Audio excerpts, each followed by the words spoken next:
Presentasi ITS mata kuliah Linguistics. Now, in detail, we're going to discuss about wordix aphasia and conduction aphasia. First off, wordix aphasia. Wordix aphasia is characterized by impaired comprehension of language and fluent but nonsensical speech.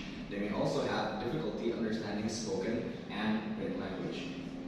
So, wordix aphasia itself means that this person is impaired with the comprehension of the language itself. Don't get me wrong, they can create very fluent speeches or very fluent sentences, but sometimes they just don't make sense, which is why people with wordix aphasia usually uses really general terms. For example, someone with wordix aphasia were to say an ashtray, let's say, they would say, oh, that's something to put your cigarettes in. So they can't find the words, but they know what it is. And sometimes during the speech, also from violence or an accident may also have similar effects. Those effects can range from mild to severe reduction in the ability to use language. Let's dive into the types of aphasia. Actually, aphasia has several types, but today I would like to focus on explaining two types of aphasia, namely broadcast aphasia and wordix aphasia. First, broadcast aphasia, or non-fluent aphasia, or also called moderate aphasia, is characterized by a substantially reduced amount of speech, distorted articulation, and slow and often effortful speech. It occurs due to damage to the broadcast area in the left hemisphere of the human brain. Have a good comprehension of spoken words. However, they have difficulties to repeating some words or phrases, for example, base or wash. Because why it's hard to repeat it? Because they have difficulties to transferring their understanding to speech production area. And for the symptoms, it's for the brain disease is same like dementia or Alzheimer, and it's because they have difficulties to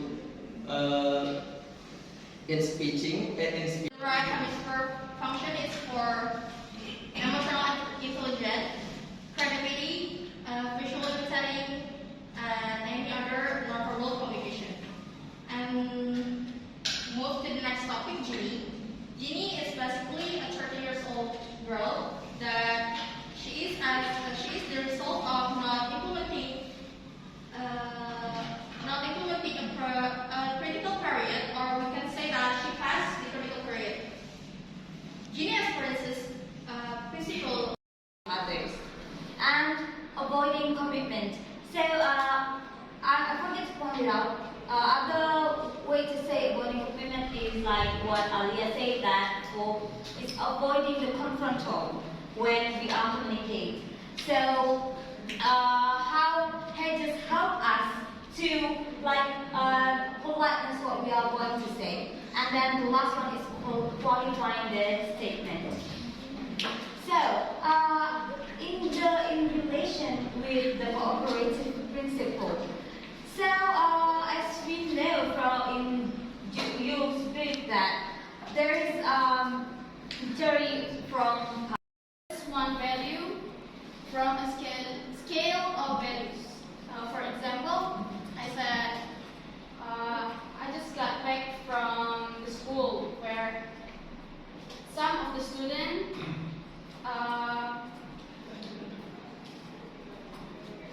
learn English. So we can assume that I teach not all of the students there, which means only some of them.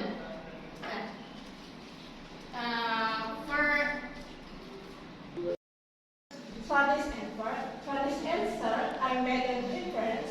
There is Fanny has finished the paper. She has also has put it on my desk. So while I'm making the inference, I have the assumption that Fanny is being cooperative with me and give me as much information as I need. And the assumption is the cooperative principle. So the cooperative principle is being introduced by Paul Grice. And the quote he says, make your conversational contribution such as is required at the stage at which it occurs by the effective purpose or direction of the talk exchange in which you are engaged. False. If one of them is false, then it's not intelligent.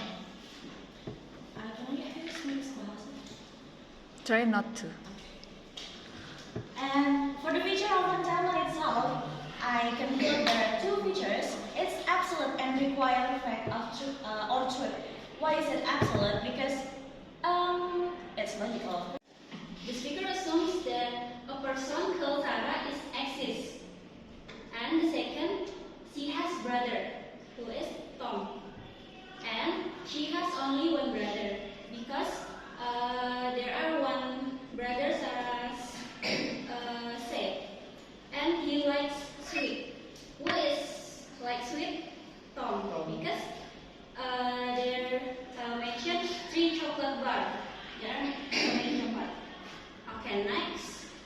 Presupposition have 6 types. The first, essential proposition. The example is the X. The third is pragmatics, is the studies of how more get communicate by how get more communicate than it says. Pragmatics explore how listener can make inferences about what it said in order to arrive at interpretations of what people mean, of what speakers intended meaning. The last is pragmatics is the studies of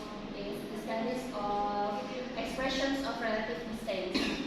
It is determine the choice between the said and the unsaid.